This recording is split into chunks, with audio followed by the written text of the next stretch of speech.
घरचा वैद्य आणि घरचा तंत्र या दोन्ही चॅनलमध्ये मित्रांनो सर्वांचं स्वागत आहे. आज तुम्हाला उपाय जे सांगायचं आहे ते तुमच्या घरातला जवळचा माणूस तुम्हाला त्रास करतो आणि ते तुम्हाला त्रास करणं बंद करेल आणि तुमच्यासाठी ती वशीकरण होईल. त्याच्यामध्ये दोन उपाय सांगणार आहे तुम्हाला. तर पहिला उपाय आहे तुम्हाला तेज पत्ता घ्यायचा आहे. मसाल्यामधला तेज पत्ता घेऊन काळ्या अक्षरानं त्याच्यावर नाव लिहायचं आहे. काळ्या कॅच पेननं लिहा. तर नाव लिहिताना काय करायचं, वाळलेला पत्ता जर असला, वाळलेलं पान जर असलं ते तुम्हाला पाण्यात ठेवायचे तास 2 तास अर्धा तास आणि पाण्यातून काढून ते मऊ पान होईल. पान मऊ झाल्यानंतर त्याच्यावर काळ्या कॅच पेनानं व्यवस्थित नाव लिहून घ्यायचं. ज्याचं तुम्हाला त्रास आहे, एखादा माणूस तुम्हाला त्रास करतो, घरातला असेल, नोकरीतला असेल, एक म्हणजे त्याचे घरातला वाद असेल, कुठलाही असू द्या माणूस, त्याचं नाव लिहून शनिवारी तुम्हाला उपाय करायचे मित्रांनो. शनिवारी उपाय करताना त्याला काय करायचं, गोल नेवाळी करायची, गोल पान करायचं. ज्याचं आपण नाव लिहिलं आहे त्याचे जेवढे नाव आहेत तेवढे विलायचे आणि लवंगा त्याच्यात ठेवून द्यायच्यात. अगं लवंगामध्ये खाऊन द्या आणि विलायचे त्याच्यामध्ये ठेवून द्यायच्यात आणि त्याच्यामध्ये 11 तुळशीचे पानं ठेवून द्यायचे. हे सर्व एका काळ्या कपड्यामध्ये बांधून घ्यायचे. बांधून घेऊन ते 3 दिवस शनिवार, रविवार, सोमवार आणि 3 दिवस तुमच्या जवळ ठेवायचे.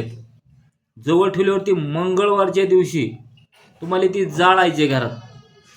जाळून ते जो माणसाचं नाव लिहिलं त्याच्या येणाऱ्या जणाच्या वाटावरती राख टाकून द्यायचे. असे तुम्हाला 3दा उपाय करायचा आहे. ह्याच्यापासून काय होईल, तुम्हाला विनाकारण एखादा माणूस त्रास करतोय, विनाकारण भांडतोय, विनाकारण तुम्हाला मारायची धमकी देतोय आणि कुठेतरी भांडण व्हायची शक्यता आहे. फक्त ही भांडण तंटा होऊ नये ह्याच्यासाठी तुम्हाला ही उपाय करायचा आहे. कारण भांडणानं भांडण वाढतं, वैरानं वैर वाढतं. त्याची ही उपाय करून तुमच्या जीवनातून तो माणूस निघून जाईल आणि तुम्हाला ती भांडणार नाही, काय नाही, आणि तुमच्या संग ती प्रेमानं वागायला लागेल. पहिला उपाय झाला. दुसरा उपाय मित्रांनो, शनिवारी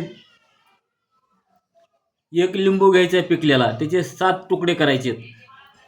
तुकडे करीत असताना त्या माणसाचं त्याच्यावर नाव घ्यायचं आणि तुकडे करताना त्या माणसाला बोलायचे, तू माझ्या संग भांडू नको, तंटा करू नको आणि वशीकरण हो, अगर काय हो, माझ्या संग वाद करू असं म्हणून त्याचे 7 तुकडे करून 7 दिशेला 7 टाकून द्यायचे आणि वर एक आकाशात फेकायचं आहे. असं केल्यानंतर रस्त्यावर उभारून ही क्रिया करायची. ही 3दा करायची. तरी मित्रांनो तो माणूस तुमच्या संग भांडण तंटा वाद करणार नाही आणि तुमच्या शरण येईल. तिसरा उपाय एक मित्रांनो, एक लिंबू घ्यायचा आहे. त्या माणसाचं नाव घेत ती लिंबू अर्धा कापायचा आहे आणि दुईकोल्या बाजूला शेंदूर टाकायचा. कट करायचा नाही, अर्धा असा राहू द्यायचा लिंबू. त्याच्यावर शेंदूर टाकायचा आणि त्या माणसाचं घर जर जवळ असलं तर त्या घराच्या आसपास ती लिंबू कुठे अडकवून ठेवायचं फक्त.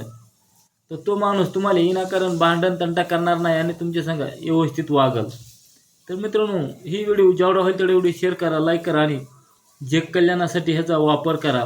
चुकीसाठी विनाकारण तुम्ही केलं, तुम्हाला जर त्रास नसताना तुम्ही जर एखाद्याला त्रास दिला तर ही कधी ना कधी तुम्हाला ती भोगावं लागतं. त्याच्याबद्दल शंका नाही. तेच पाहिजे, खरोखर ज्याला त्रास आहे त्या माणसाने हे उपाय करायचे आहे मित्रांनो. चला मित्रांनो, आपण आता घरचा वैद्य मराठी चॅनलवर तुम्हाला सपोर्ट द्यायचा आणि व्हिडिओ सर्वांपर्यंत पोहोचायचा आहे. आपण लवकरच दुसऱ्या व्हिडिओमध्ये भेटू. जय धन्वंतरी भगवान, जय